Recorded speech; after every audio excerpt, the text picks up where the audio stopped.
Hello my dear friends, my dear students. अगर आपको आप कोई भी कॉम्पिटिटिव एग्जाम्स की प्रिपरेशन कर रहे हैं या फिर गवर्नमेंट एग्जाम्स का प्रिपरेशन कर रहे हैं, तो उसमें मैथ्स और रीजनिंग बहुत इंपॉर्टेंट होते हैं। और खास करके काफी सारे बच्चों को मैथ्स में एक डर सा लगता है या मैथ्स उनको पसंद नहीं होता है। और कई बार क्या होता है कि मैथ्स पसंद होने के बावजूद भी कई बार आंसर नहीं आते या जो कैलकुलेशन होता है वो बहुत लंबा हो जाता है। और इसीलिए कि मैथ्स को कैसे इजीली किया जाए, मैथ्स को सही आंसर स्पीड में कैसे लाया जाए मैथ्स के क्वेश्चंस के, इसीलिए मैं आज अपना ये वीडियो लेके या मैं मेरी यूट्यूब चैनल लेके आपके सामने हाजिर हुआ हूँ। मेरे काफी सारे स्टूडेंट्स का एक आग्रह था कि सर प्लीज आप हमें रेगुलर यूट्यूब पे मिलिए तो हम अपनी एग्जाम्स का एक अच्छे से प्रिपरेशन कर पाए। तो मैथ्स के कई सारे चैप्टर ऐसे हैं कि जो हम 4 to 10 स्टैंडर्ड में कर चुके हैं, बचपन में कर चुके हैं, बट वो हमें ऐसे ही फॉर्मूला मेथड से नहीं करने हैं।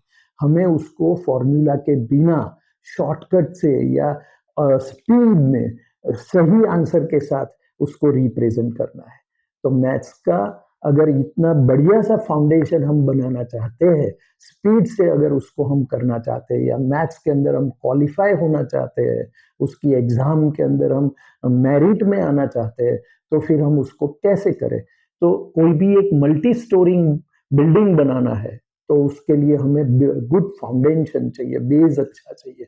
तो यहाँ पे भी वही चीज है कि मैथ्स अगर अच्छे से करना है तो उसका एक फाउंडेशन, बेस मजबूत होना बहुत जरूरी है। तो मैथ्स में मैंने अपने तरीके से, मेरे इतने एक्सपीरियंस के बाद मैंने 4 बेस बनाए हैं। कि पहला बेस एक ऐसा बना क्योंकि हमें किसी भी हालत में बचपन से हमारे जो माँ बाप कहते थे या गुरु कहते थे कि भाई एक 1 to 30 तक के टेबल्स प्रिपेयर करो।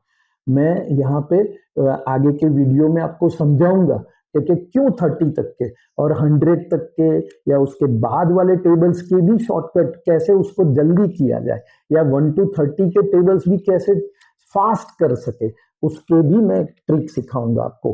बट पहला बेस है हमारा 1 to 30 तक के टेबल्स करना। दूसरा बेस है हमारे 1 to 30 तक के स्क्वायर करना। तीसरा बेस है हमारा 1 to 30 तक के क्यूब करना।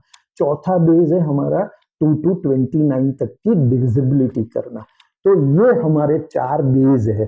तो चारों बेस करके हमें ये चीज करनी पड़ेगी। अगर ये 4 बेस हमारे मजबूत हो जाते हैं तो फिर हमें मैथ्स को करने में कोई दिक्कत नहीं आएगी। So my dear students, maths में एक और चीज जरूरी है, प्रैक्टिस। और बाकी सब जो भी हमारे चैप्टर्स है, टॉपिक है, उसका एक बेसिक नॉलेज भी जरूरी है। तो मैं अपने आगे के वीडियोस जो है वो उसी के बारे में लेके आऊंगा और हम उसके ऊपर ही बात करेंगे। तो हम मिलते हैं अपने नेक्स्ट वीडियो में।